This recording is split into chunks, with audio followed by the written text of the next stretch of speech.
तो वाणी की सार्थकता किसमें है? ईश्वर का गुणगान करने में। और फिर जितना आवश्यक है लोग का व्यवहार चलाने के लिए, वो तो बहुत कम की जरूरत है, बाकी तो हम फालतू में गपशप ही मारते रहते हैं। वो क्या है? वाणी का दुरुपयोग ही है वो। बाकी के जो गपोड़े मारते हैं ना, काम की बातें तो थोड़ी ही होती हैं। तो बाकी तो जितना आवश्यक है उतना बोल के कोशिश क्या होनी चाहिए? मौन, ज्यादा से ज्यादा। तो इसका यह अभिप्राय नहीं है कि फिर हम बिल्कुल मतलब जो बोलना है उतना भी ना बोलें, बस उसका कम से कम दुरुपयोग ना हो, उससे कुछ ऐसा ना निकले जिससे अपना या किसी दूसरे का अहित हो। तो देखो ये छोटी से छोटी बात सिखा रहे हैं साधना में।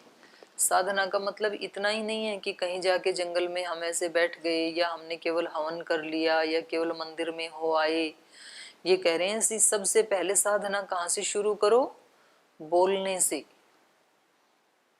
क्योंकि जो वाणी हमें मिली है, हमें पता नहीं इसका सदुपयोग हमें कैसे करना है, हम उसका ठीक प्रयोग नहीं करते हैं। ऐसे तो बच्चा 1 साल में बोलना सीख ही जाता है, हमने भी बोलना सीख लिया। लेकिन जैसा बोलना चाहिए, जो शास्त्र कह रहा है, जो सनत कुमार ऋषि कह रहे हैं, ऐसा बोलना हमें 50, 60, 70, 80 साल तक भी नहीं आता है। वाणी से बिल्कुल मौन हो जाना ये सरल है, और वाणी से जो मन में आया वो बोलते रहना ये भी सरल है। लेकिन वाणी से जितना बोलना चाहिए, जैसा बोलना चाहिए, वैसा बोलना महाकठिन है। क्योंकि हमने ये जाना तो है कि मधुर बोलना चाहिए, लेकिन हम मधुर बोल नहीं पाते हैं। हम ये तो जानते हैं कि वाणी से असत्य नहीं बोलना चाहिए, लेकिन हम पूर्ण सत्य नहीं बोलते हैं। कभी ना कभी उसको पूरा असत्य नहीं बोलेंगे तो कम से कम डिप्लोमेटिक करके बोल देते हैं। तो हमें तो पता होता ही है ना। हम जैसे युधिष्ठिर का उदाहरण देते हैं कि उन्होंने एक बार झूठ बोला, अश्वत्थामा हत नरोवा कुंजरोवा। उन्होंने तो जीवन में एक बार बोला, और हम ऐसी असत्य कितनी बार बोलते हैं दिन में? अनगिनत बार बोलते हैं, और मन में आता भी नहीं है कि कभी असत्य बोल दिया हमने। तो ये हम अपने ही हाथों से क्या कर रहे हैं? वाणी का दुरुपयोग। तो ये हमें छोटी सुख पाना है यदि, तो छोटी छोटी क्रियाएं सिखा रहे हैं, बोलना सिखा रहे हैं, कह रहे हैं वाणी की उपासना करो। तो एक एक दिन हमें एक एक इंद्रिय का व्रत करना चाहिए। आप में से एकादशी करते हैं कोई? एकादशी का व्रत कौन करते हैं आप में? जयशंकर जी करते हैं। हाँ। शिवरात्रि का आप करते हैं। जन्माष्टमी का? जन्माष्टमी पर स्वामी जी करते हैं। और किस किस का व्रत करते हैं आप? मंगलवार का? मंगलवार का जीत राम जी करते हैं। और किसका करते हैं? नवरात्र करते हैं। अच्छा, हाँ, आलू खाते हैं और खाते हैं ऐसे तो जैसे हम और व्रत करते हैं, एकादशी करते हैं, कोई वार करते हैं, नवरात्र करते हैं, ऐसे ही हमें एक एक दिन एक एक इंद्रिय का व्रत करना चाहिए। हमें ऐसे सोचना चाहिए कि आज मेरा किसका व्रत है? वाणी का। तो कभी महीने में एक बार तो कर ही लेना चाहिए वाणी का व्रत। वाणी का व्रत मतलब क्या? जो आपने बताया वो सब। वाणी के व्रत का मतलब क्या है? अभी तो बताया आपने। सच बोलना, प्रिय बोलना, हितकारी बोलना, जब नहीं बोलना है तब मौन रहना, ईश्वर की स्तुति करना, ये सारे हैं। तो आप बोले आज मेरा वाणी का व्रत है, इसलिए आज वाणी का प्रयोग किस में होगा? इन कामों में ही होगा। और किस में नहीं होगा? उससे उल्टे में नहीं होगा। सच बोलने में तो वाणी का प्रयोग होगा, असत बोलने में नहीं होगा। प्रिय बोलने में प्रयोग होगा, कटु बोलने में नहीं होगा। आज प्रयोग एक दिन करके देखें ऐसे 24 घंटे के लिए। 24 में से भी 12 ही लगा लो, 12 तो सो ही जाते हैं। आज वाणी से जो बोला जाएगा वो हितकारी होगा, अहितकारी नहीं बोला जाएगा। हैं? हाँ जीत राम जी। 6 मिलते हैं, ये कह रहे हैं जी 12 करवा दो किसी तरह से। आप 12 कह रहे हो। 6 घंटे तो बहुत हैं, 6 घंटे लगाओ तो भी 1/4 पार्ट जीवन का सोने में चला जा रहा है भाई। तो योगी तो 3-4 घंटे पे ही आ जाते हैं। आप तो उस मार्ग के पथिक हैं। एक दिन में 24 घंटे होते हैं, तो 6 तो सीधे सोने में ही चले गए, तो 1/4 जिंदगी तो गई, बच गई 3 पार्ट। अब उसमें से आधी बचपन में चली जाती है, तो वो 1/3 वो चली गई, तो अब बची 50%। उसमें से कुछ रोगों में और वृद्धावस्था में चली जाती है, सबको बुढ़ापा आना ही है, सबको रोग आते ही हैं, तो बची कितनी? 25% बची।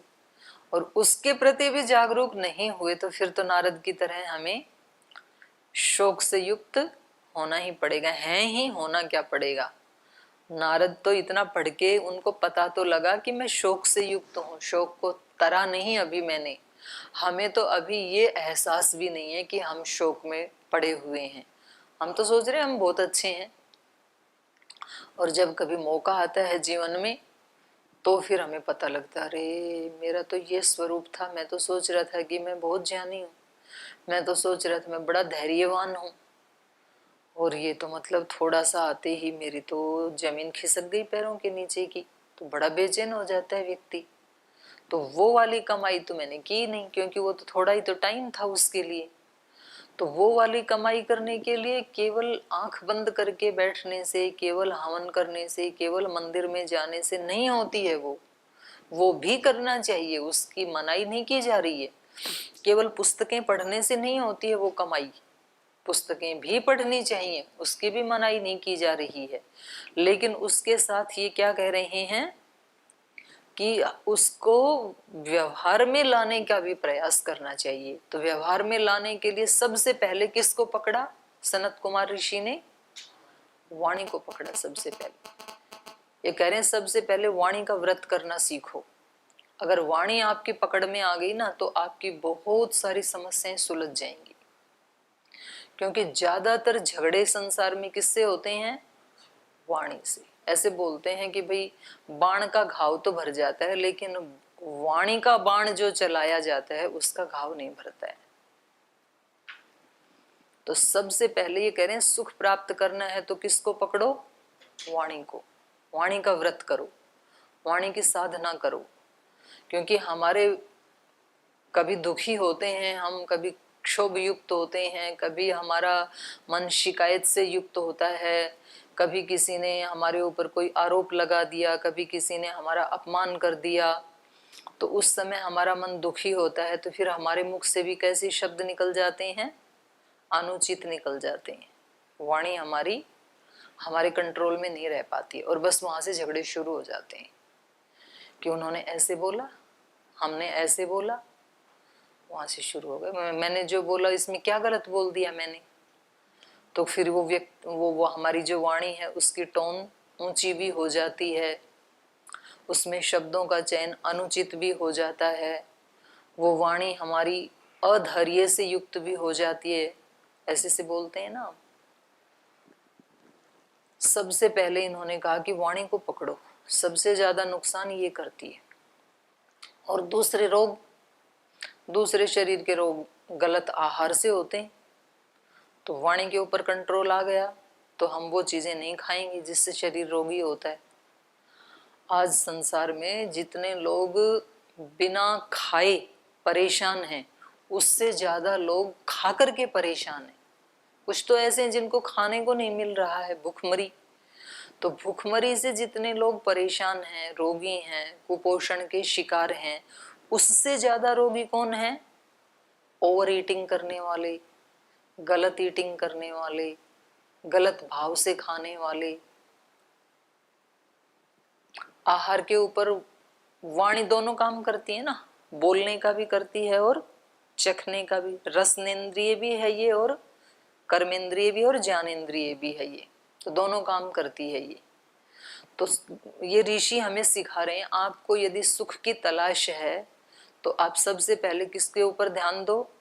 वाणी पे। सबसे पहले किसको कंट्रोल करना है? वाणी को।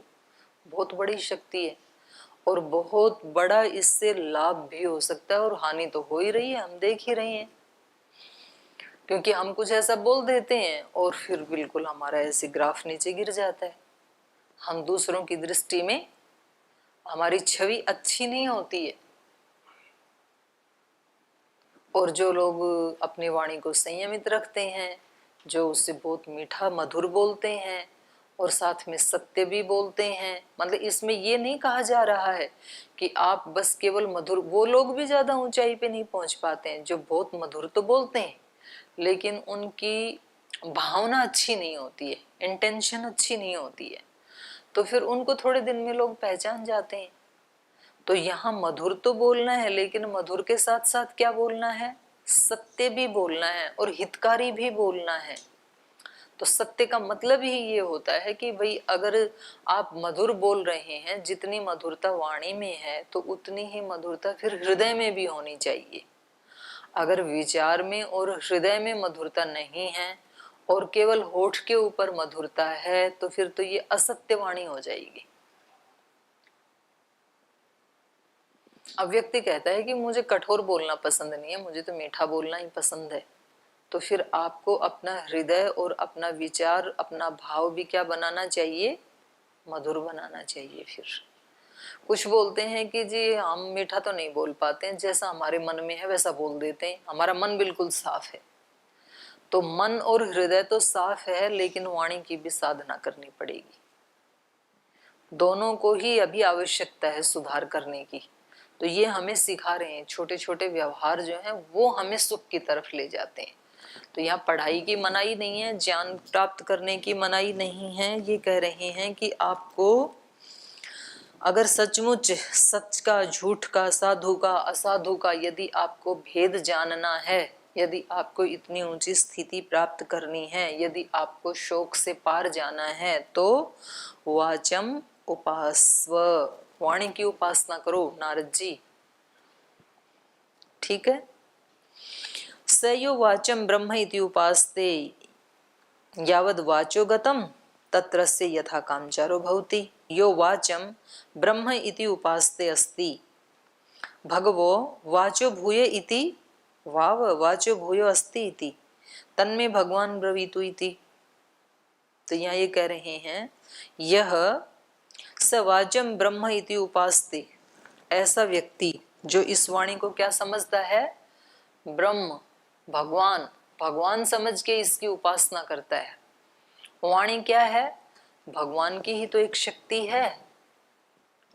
क्या हमने कभी सोचा कि कैसे कैसे देखो ये क्रियाएं हो रही हैं मुख में, जिह्वा कभी तालू से टकराती है, कभी ओष्ठ से, कभी दांत से, कभी मूर्धा से, और कैसे कैसे शब्द निकल के और दूसरे व्यक्ति को निहाल कर देते हैं। ऐसे मधुर मधुर भजन निकलते हैं इस वाणी से, ऐसे मंत्र निकलते हैं, ऐसे प्रवचन निकलते हैं कि जिससे मुर्दे व्यक्ति में भी जान आ जाए। तो ये कितनी बड़ी शक्ति है भगवान की, हमारी नहीं है ये शक्ति, मनुष्य की नहीं है। ये किसकी शक्ति है, भगवान की। मनुष्य के हाथ में होता तो कोई भी व्यक्ति गूंगा नहीं होता फिर, लेकिन देखा ये जाता है जीव होते हुए भी व्यक्ति बोल नहीं पाता है, उसके वश में नहीं है। तो ये भगवान की दी हुई शक्ति है वाणी। तो इसलिए वाणी को क्या समझना चाहिए हमें, साक्षात ब्रह्म, यही ब्रह्म है। तो वाणी का दुरुपयोग करना ब्रह्म के साथ दुरुपयोग करना है। वाणी का मिसबिहेव ब्रह्म का मिसबिहेव है। अब क्या कोई अपनी माँ के साथ मिसबिहेव कर सकता है, कोई व्यक्ति कल्पना भी कर सकता है ऐसे, नहीं कर सकता है। क्योंकि हमें माँ के प्रति श्रद्धा क्यों है, क्योंकि हम माँ के महत्व को जानते हैं कि माँ कितनी महान होती है, उसके साथ कोई कैसे मिसबिहेव कर सकता है। तो ऐसे माँ से भी ज्यादा कल्याणकारी कौन है हमारे लिए, वाणी। ये भगवान की शक्ति है, साक्षात ब्रह्म है हमारे लिए। तो वाणी का कभी भी मिसबिहेव नहीं करेगा वो व्यक्ति जो इस वाणी को कैसे समझेगा, ब्रह्म। तो ये ना हमें नारद जी यही बता रहे हैं, सॉरी सनत कुमार ऋषि जी बता रहे हैं, वह व्यक्ति जो वाचम ब्रह्म इति उपासते, इस वाणी को ही ब्रह्म समझ करके इसकी उपासना करते हैं। यावद वाचो गतम तत्र अस्ति यथा कामचारो भवति। तो जहां तक वाणी का क्षेत्र है, जहां तक वाणी की शक्ति है, बहुत बड़ी है वाणी की शक्ति, तो वहां तक हम निर्विघ्न पहुंच जाते हैं। कोई हमें रोक नहीं सकता है, कोई रोक टोक नहीं हो सकती है। वाणी की गति कहां तक है, वाणी क्या क्या दिला सकती है व्यक्ति को। आप देखो, जिन व्यक्तियों के पास आज संसार की बहुत बड़ी संपत्ति है, बहुत बड़ा सुयश है, बहुत बड़ा उन्होंने लोगों का, करोड़ों करोड़ों लोगों का उपकार किया है, तो उसमें क्या चीज निमित्त बनी? वाणी। आप स्वामी जी महाराज को ही देख लीजिए या पूज्य आचार्य जी को ही देख लीजिए, इन लोगों ने करोड़ों लोगों का जो कल्याण किया, तो उसमें सबसे महत्वपूर्ण रोल किसका है? वाणी का। क्योंकि वो एक बार बोलते हैं तो करोड़ों लोग खड़े हो जाते हैं उनका सहयोग करने के लिए। तो ये वाणी की उपासना की, वाणी की शक्ति तो है ये। तो वाणी की गति कितनी हो सकती है? जितनी पतंजलि योगपीठ का विस्तार है, और इससे भी ज्यादा हो सकती है। केवल इतनी ही नहीं जो बाहर दिखाई दे रही है। तो कह रहे हैं कि जितना वाणी का विस्तार हो सकता है, वाणी का कितना विस्तार हो सकता है? पहले कुछ गिने चुने लोगों तक हुआ, फिर सैकड़ों लोगों तक हुआ, फिर हजारों तक हुआ, फिर लाखों तक हुआ, फिर करोड़ों तक हुआ, फिर पूरे देश में हुआ, फिर देश से भी बाहर आज पूरे विश्व में हुआ। पूरा विश्व योग आयुर्वेद का लोहा मानता है। तो ये क्या है? वाणी के ही कामचार है ना, ये वाणी का ही फील्ड है। और उससे भी आगे जा सकता है, माने पूरे विश्व के एक एक घर में एक एक व्यक्ति तक। तो ये सारा क्या है? वाणी का कामचार, फील्ड, क्षेत्र। तो जिस व्यक्ति ने वाणी को साध लिया, उसमें भी आया ना अपने यम नियमों में, योग दर्शन में भी, सत्य प्रतिष्ठायाम क्रिया फलाश्रयत्वम। जो व्यक्ति सत्य में प्रतिष्ठित हो जाता है, उस व्यक्ति की सब क्रियाएं हैं उनका फल अभीप्सित मिलता है, जैसा वो चाहता है। गलत तो चाहेगा ही नहीं। तो जैसे कहते हैं ना भाई, ये तो संकल्प सिद्ध योगी हैं। स्वामी जी तो संकल्प सिद्ध योगी हैं। इन्होंने आज तक जो भी संकल्प किया, तो इनके संकल्प को पूरा करने के लिए सारी सृष्टि टूट के पड़ती है कि हम तैयार हैं आपके संकल्प को पूरा करने के लिए। ऐसा क्यों करती है भला? सारी सृष्टि, सारी प्रकृति ऐसा क्यों करती है कि एक व्यक्ति के संकल्प को तो एकदम से पूरा कर देती है, और दूसरे व्यक्ति बेचारे प्रार्थना कर करके थक गए, मंदिर में जाके माथा रगड़ते रगड़ते थक गए, उनकी इच्छा पूरी हुई ही नहीं। तो ऐसा अंतर क्यों है? क्योंकि एक व्यक्ति ने उसको ब्रह्म समझ करके उसकी उपासना की। तो ये इसके लिए कह रहे हैं कि नारद, यदि तू वाणी की भी उपासना करेगा, तो जहां तक वाणी का क्षेत्र है, जहां तक उसका फील्ड है, तत्र अस्य यथा कामचारो भवति यो वाचम ब्रह्म इति उपासते। जो इस वाणी को ब्रह्म समझ करके इसकी उपासना करता है, तो वहां तक उसको सब मिल जाता है। तो कह रहे हैं कि वाणी में तो ये सारा संसार ही आ गया, तो फिर तो कुछ बचा ही नहीं। तो क्या वाणी से भी बड़ा कुछ है क्या संसार में? ऐसे पूछा नारद ने। भगव वाचो भूय इति, क्या वाणी से बढ़कर के भी कुछ और है क्या, या वाणी अंतिम है, सब कुछ वाणी है? तो वो कह रहे हैं वाव वाचो भूयो अस्ति इति, वाणी से बढ़ के भी है। तन्मे भगवान ब्रवीतु इति, तो फिर उसके बारे में भी बताइए मुझे, क्योंकि इनको तो खोज करनी है ना। किसकी खोज करनी है? किसकी खोज में है? सच्चे सुख की। ऐसे बोलो, केवल सुख नहीं, सुख तो विषयों में भी है, लेकिन वो शाश्वत नहीं है, थोड़ी देर मिलता है फिर खत्म हो जाता है। इनको शाश्वत सुख की खोज है, जो कभी नष्ट ना हो, सच्चे सुख की खोज है। तो ये कह रहे हैं कि वाणी से भी कुछ बड़ा है, तो मेरे को बताओ। तो ये बता रहे हैं, मनोवाव वाचो भूयः यथा वै द्वे वा आमल के द्वे वा कोले द्वौ वा अक्षौ मुष्टि अनुभवति एवं वाचम च नाम च मनो अनुभवति स यदा मनसा मनस्यति मंत्रान अधीय इति यथा अधीते कर्माणि कुर्वीय इति अथ कुरुते पुत्रांश्च पशूंश्च इच्छेय इति यथे इच्छत इमं च लोकम अमुं च इच्छेय यथा इच्छते मनो हि आत्मा मनो हि लोको मनो हि ब्रह्मा मन उपास्व इति। तो इन्होंने ऋषि ने कहा मन वाव वाच भूयः, मन तो वाणी से भी बड़ा है, क्योंकि वाणी क्या बोलती है, जो मन में होता है वही तो वाणी में आता है।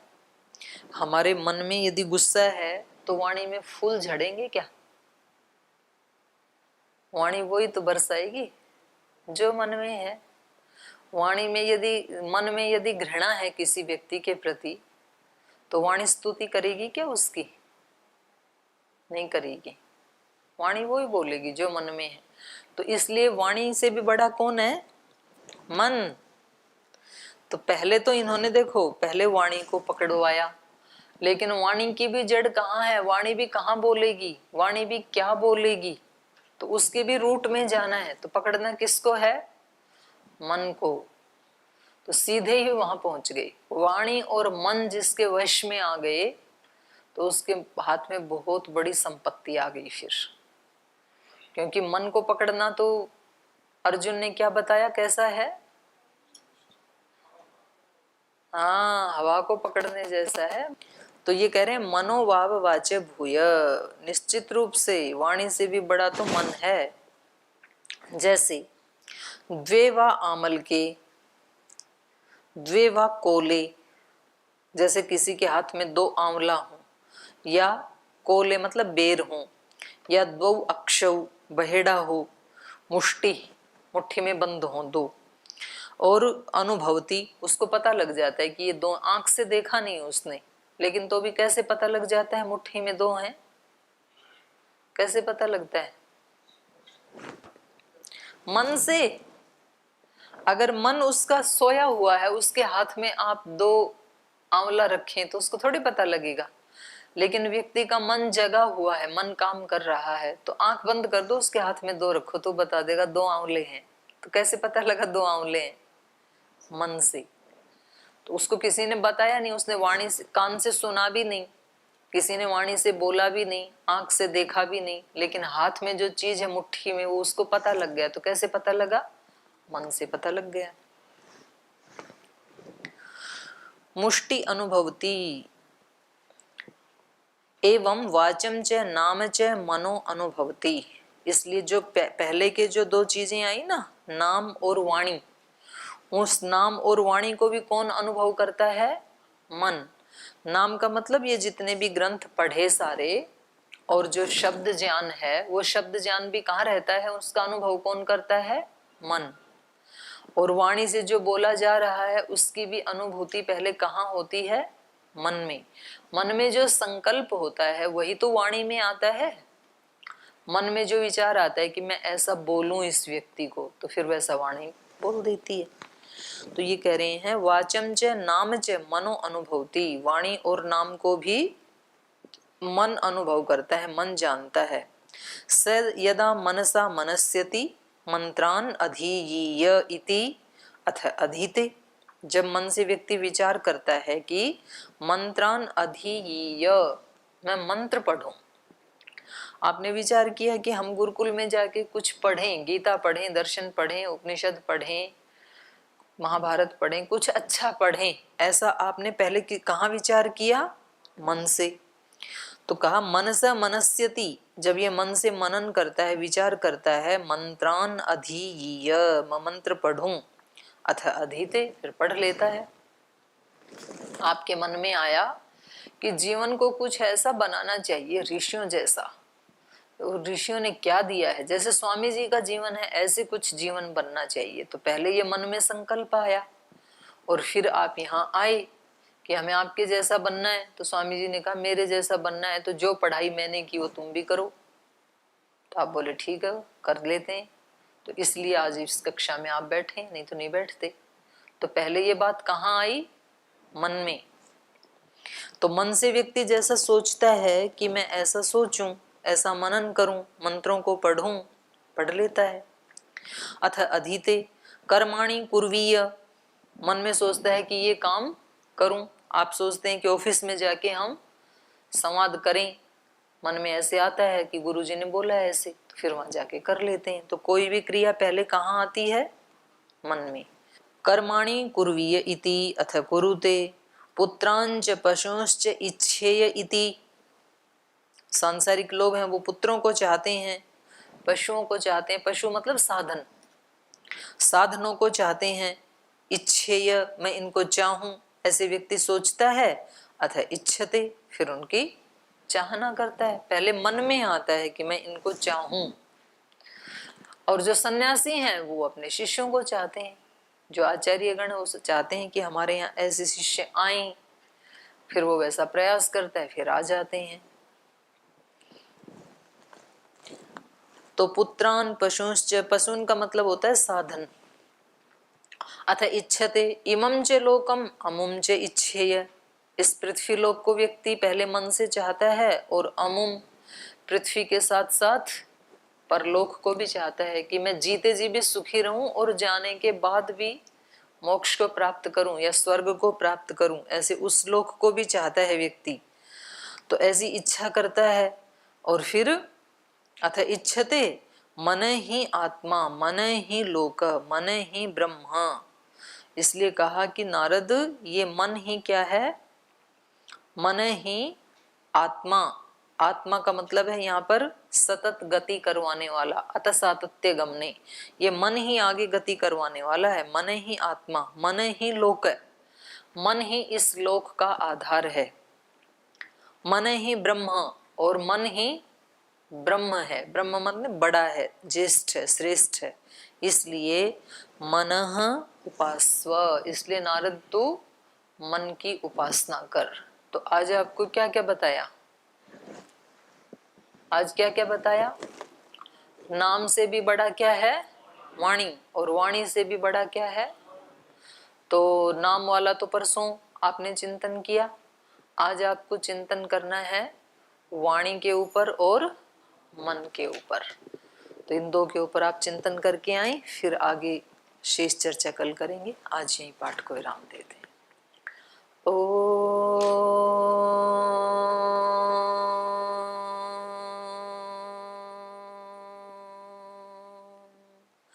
शांति शांति शांति। श्री गुरुभ्यो नमः।